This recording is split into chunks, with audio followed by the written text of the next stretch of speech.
के गुण है परी बाली मुर्गा दिल बरे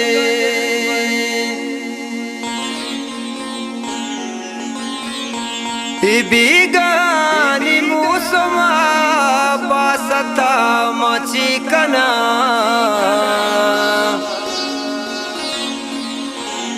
तो के दुश्मनी नबे दिला मची कना